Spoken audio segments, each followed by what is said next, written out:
You good? Hey guys, okay, so today I want to talk to you about the evolution of dieting, okay? The evolution of dieting, people go through many different phases, and there's a misconception out there as to when you're transforming your body and changing what you're eating and you're changing your exercise routine and your daily habits, what actually that it should entail. Food is definitely, the majority of it, what you eat. I mean, you can come into the gym and get trained 3 days a week by a trainer, but that's 1 hour, 3 times a week. So you got 3 hours in that week. On those 3 days, you still got 23 other hours that you're by yourself. And what dictates your results is what you actually do outside the gym, not inside the gym to a certain extent. I mean, what you're doing inside the gym only counts as if it's complemented by the right thing outside the gym, if that makes sense. So today I've drawn what I call my food bullseye or dietary bullseye, right?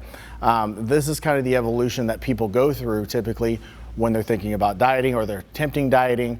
And this just makes it very simple to see that I found when showing people this that come in to see me that become clients, okay? So if you look right here, I have a bullseye. The outer ring represents seafood eaters, okay, or seafood dieters.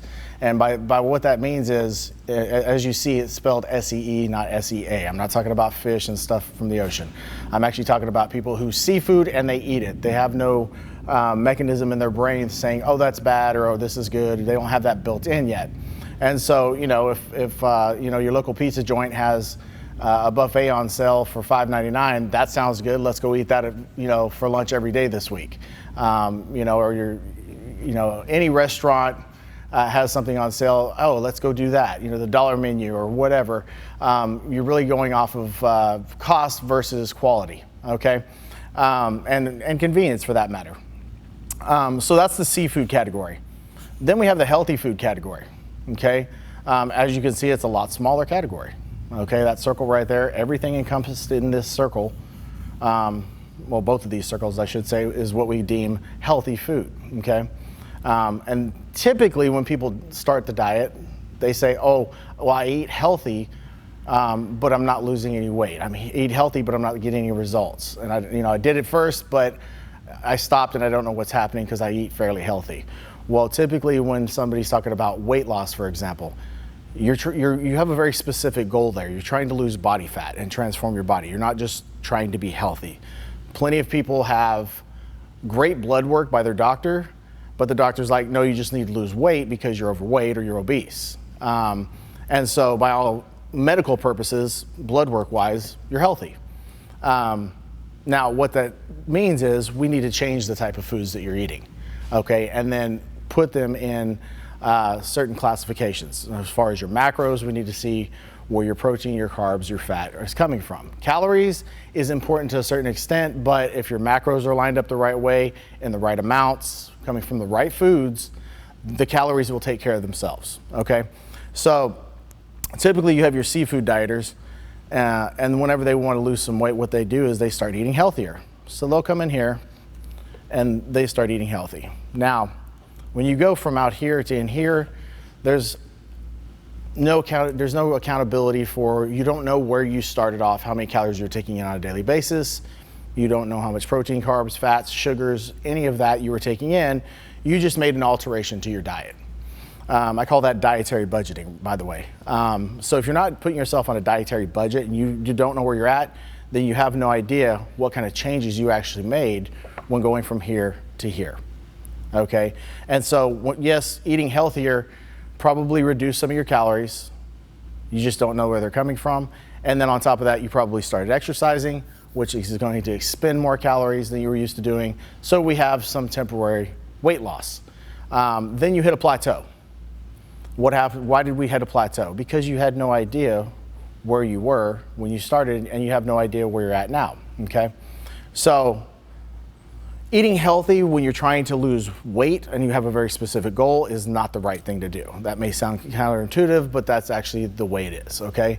What people should be doing is being on a more goal-specific plan. And as you can see, all of the food in here, all of this food is healthy. But actually, this food inside the bullseye is the one that's going to help you achieve that goal. Okay?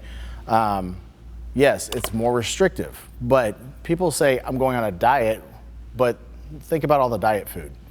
Chicken breast, fish, turkey, rice, potatoes, beans, whatever the case may be, and everything green, right? That's not a diet food, guys. That's real food. That's the food that was put on the planet for us to eat, okay? Everything man-made and processed and all the stuff we love to eat, those were put together in a recipe, and yes, they do yield calories, but typically 99% of them are going to have added sugar, added sodium, preservatives, chemicals, and all those things. So you're really going from a junk food diet to an actual what you should be eating diet, real food diet. A lot of us don't like the fact that we actually have to cook real food, so our habits have to change. We have to learn a new skill as far as how to make that real food taste good, and we actually have to prepare it. We can't just throw it in the toaster or the microwave, heat it up and eat it, okay? But that is what you actually have to do, okay? The line, a lot of people come to me and they're like, well, I don't want to be a bodybuilder. I don't want to be a competitor. I'm not trying to do that. Okay, well, that's fine. But if you're not trying to do that, what you need to understand is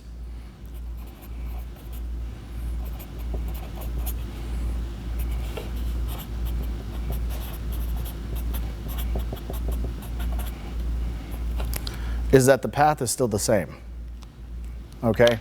Where you stop along that path is dictated by what you deem is enough for you, okay?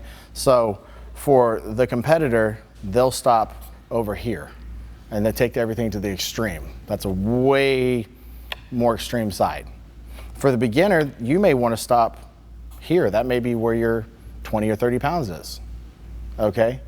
But the road is still the same. The foods are still the same. Now, how hardcore you go with those foods is dictated by what kind of results you want to do. But, you know, you still need that chicken breast, rice, turkey, fish, chicken, all of those things are still needed in order to get to your results, okay? At no point on this planet or time are you going to be dropping your body fat on 3 pieces of chocolate cake a day. That's kind of a common sense thing, right? Even if it fits within your calories or fits within your macros, which it won't because there's too much differentiation between fat and sugar, not enough protein, right? So get in the mindset of when you want to do this, just give up the crap for a while. Give up the processed food. That's not real food. You're actually going to start eating real food that's actually going to give your body what it needs. I use the analogy all the time that your body's a machine. If you owned a Ferrari that was $500,000, you wouldn't put regular unleaded gas in it or put sugar in your gas tank. And everybody agrees, no, I wouldn't do that. Well, why? Because you don't want to ruin your expensive machine, right? Well, you only have one body, and it's worth way more than $500,000. And if you get in that mentality, the food that you put in your body is the fuel that runs that vehicle, that machine.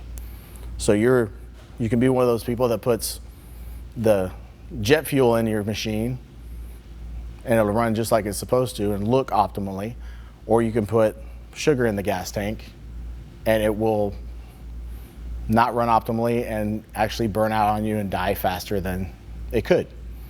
So just remember that food and your fuel is what dictates how you look, how you feel, how you function, and your immune system. With the recent pandemic that we had, 2021 coming out of the pandemic, everybody had this awakening to how important diet and exercise were. Let me boost my immune system. Let me get healthier. Let me start walking. Let me start eating. During the pandemic in 2020, I saw so many people outside walking more than I ever had before, riding bikes and exercising. Why? Because that was one of the underlying conditions of people who were getting COVID, going to the hospital and passing away.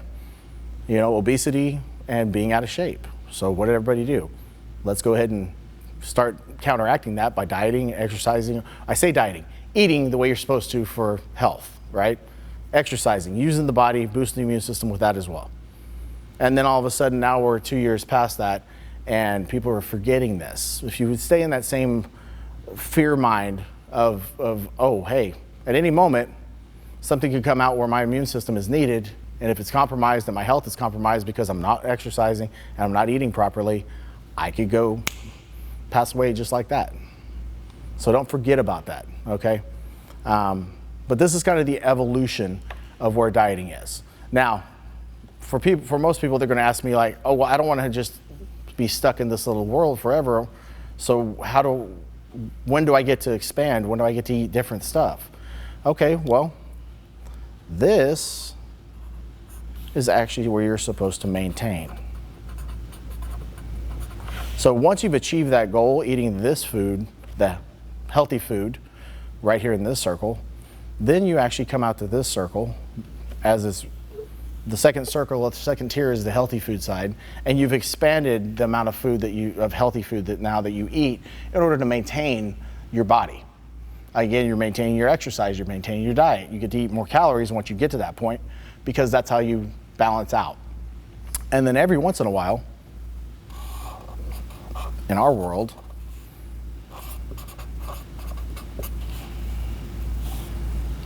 or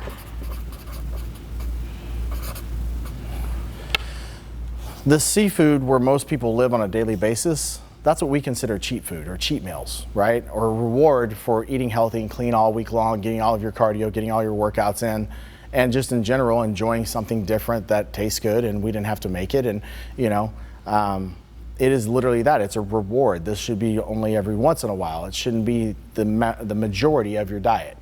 And when this is the majority of your diet, then you will see it on your body and you'll feel it on your body. So there is light at the end of the tunnel. You just have to get with somebody that knows how to get you into these habits and take you through this system correctly. And then also keep in mind, guys, if you've had the weight on you, for example, for 20 or 30 years or longer, don't be irrational when thinking about, oh, I can get in shape in 3 months. For most competitive physique competitors, it takes about 5 months to get into shape, and we've got the ability to take the light switch and turn it off and automatically go to, okay, it's diet time, we start today and we're not gonna cheat for 5 months. You have to build those habits, you have to build those abilities over time. So give yourself longer, and if you can undo 30 years worth of bad habits and weight gain in a year, that's a 30-to-1 ratio. You're doing pretty good.